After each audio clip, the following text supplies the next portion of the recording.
ఎఫెసీ పత్రిక 4వ అధ్యాయం. కాబట్టి మీరు సమాధానమును బంధము చేత ఆత్మ కలిగించు ఐక్యమును కాపాడుకొనుటయందు శ్రద్ధ కలిగిన వారై ప్రేమతో ఒకరినొకడు సహించుచు మీరు పిలువబడిన పిలుపునకు తగినట్లుగా దీర్ఘశాంతముతో కూడిన సంపూర్ణ వినయముతోనూ సాత్వికముతోనూ నడుచుకొనవలెనని ప్రభువును బట్టి ఖైదీనైన నేను మిమ్మును బతిమాలుకొనుచున్నాను. శరీరము ఒక్కటే, ఆత్మయు ఒక్కడే. ఆ ప్రకారమే మీ పిలుపు విషయమై ఒక్కటే నిరీక్షణయుండుటకు పిలువబడితిరి. ప్రభువు ఒక్కడే, విశ్వాసము ఒక్కటే, బాప్తిసము ఒక్కటే. అందరికీ తండ్రి అయిన దేవుడు ఒక్కడే. ఆయన అందరికీ పైగా ఉన్నవాడై అందరిలో వ్యాపించి అందరిలో ఉన్నాడు. అయితే మనలో ప్రతివానికి క్రీస్తు అనుగ్రహించు వరము యొక్క పరిమాణము చొప్పున కృప ఇయ్యబడెను. అందుచేత ఆయన ఆరోహణమైనప్పుడు చెరను చెరగా పట్టుకుని పోయి మనుషులకు ఈవులను అనుగ్రహించెనని చెప్పబడి ఉన్నది. ఆరోహణమాయననగా ఆయన భూమి యొక్క క్రింది భాగములకు దిగననియు అర్థమిచ్చుచున్నది కదా. దిగినవాడు తానే సమస్తమును నింపునట్లు ఆకాశ మండలం అన్నిటికంటే మరీ పైకి ఆరోహణమైన వాడై ఉన్నాడు. మనందరము విశ్వాస విషయములోను దేవుని కుమారుని గూర్చిన జ్ఞానము విషయములోను ఏకత్వము పొంది సంపూర్ణ పురుషుల మగు వరకు, అనగా క్రీస్తేసునకు కలిగిన సంపూర్ణతకు సమానమైన సంపూర్ణత గలవారమగుటకు ఆయన్ను గూర్చి నియమించెను. పరిశుద్ధులు సంపూర్ణులగునట్లు క్రీస్తు శరీరము క్షేమాభివృద్ధి చెందుటకును పరిచర్య ధర్మమును జరిగించుటకును ఆయన కొందరిని అపోస్తులుగాను, కొందరిని ప్రవక్తలుగాను, కొందరిని సువార్తికులుగాను, కొందరిని కాపరులుగాను, ఉపదేశకులుగాను నియమించెను. అందువలన మనమిక మీదట పసిపిల్లలమై ఉండి మనుషుల మాయోపాయముల చేత వంచనతోనూ తప్పు మార్గమునకు లాగు కుయుక్తులతోనూ గాలికి కొట్టుకుని పోవున కల్పింపబడిన ప్రతి ఉపదేశమునకు ఇటు అటు కొట్టుకుని పోవచ్చు అలల చేత ఎగరగొట్టబడిన వారమైనట్లుండక ప్రేమ కలిగి సత్యమును చెప్పుచు క్రీస్తు వలె ఉండుటకు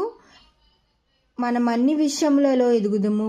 ఆయన శిరస్సై ఉన్నాడు. ఆయన నుండి సర్వశరీరము చక్కగా అమర్చబడి తనలోనున్న ప్రతి అవయవమును తన పరిమాణము చొప్పున పనిచేయుచుండగా ప్రతి కీలు వలన కలిగిన బలము చేత అతకబడి ప్రేమయందు తనకు క్షేమాభివృద్ధి కలుగునట్లు శరీరమున అభివృద్ధి కలుగజేసుకొనుచున్నది. కాబట్టి అన్యజనులు నడుచుకున్నట్లు మీరిక మీదట నడుచుకొనవలదని ప్రభునందు సాక్ష్యమిచ్చుచున్నాను. వారైతే అంధకారమైన మనసు గలవారై తమ హృదయ కాఠిన్యము వలన తమలోనున్న అజ్ఞానము చేత దేవుని వలన కలుగు జీవములో నుండి వేరుపరచబడిన వారై తమ మనసునకు కలిగిన వ్యర్థతను అనుసరించి నడుచుకొనుచున్నారు. వారు సిగ్గులేని వారై ఉండి నానా విధమైన అపవిత్రతను అత్యాశతో జరిగించుటకు తమను తామే కామకత్వమునకు అప్పగించుకొనిరి. అయితే మీరు యేసును గూర్చి విని ఆయన యందలి సత్యము ఉన్నది ఉన్నట్టుగానే ఆయన యందు ఉపదేశించబడిన వారైన ఎడల వీరిలాగు క్రీస్తును నేర్చుకొనువారు కారు. కావున మునుపటి ప్రవర్తన విషయమైతే మోసకరమైన దురాశల వలన చెడిపోవు మీ ప్రాచీన స్వభావమును వదులుకుని మీ చిత్తవృత్తి యందు నూతన పరచబడిన వారై నీతియు యథార్థమైన భక్తి గలవారై దేవుని పోలికగా సృష్టింపబడిన నవీన స్వభావమును ధరించుకొనవలెను. మనము ఒకరికొకరము అవయవములై ఉన్నాము గనుక అబద్ధమాడుట మాని ప్రతివాడును తన పొరుగువానితో సత్యమే మాట్లాడవలెను. కోపపడుడు గాని పాపము చెయ్యకుడి. సూర్యుడస్తమించు వరకు మీ కోపము నిలిచియుండకూడదు. అపవాదికి చోటియ్యకుడి. దొంగిల్లువాడు ఇక మీదట దొంగిల్లక అక్కరగలవానికి పంచిపెట్టుటకు వీలు కలుగు నిమిత్తము చేతులతో మంచి పని చేయుచు కష్టపడవలెను. వినువారికి మేలు కలుగునట్లు అవసరమును బట్టి క్షేమాభివృద్ధికరమైన అనుకూల వచనములే పలుకుడి గాని దుర్భాష ఏదైనను మీ నోట రానియకుడి.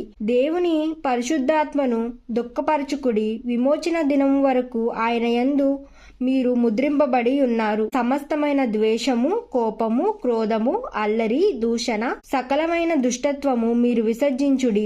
ఒకని ఎడల ఒకడు దయ కలిగి కరుణాహృదయులై క్రీస్తునందు దేవుడు మిమ్మును క్షమించిన ప్రకారం మీరును ఒకరినొకరు క్షమించుడి. ఆమెన్.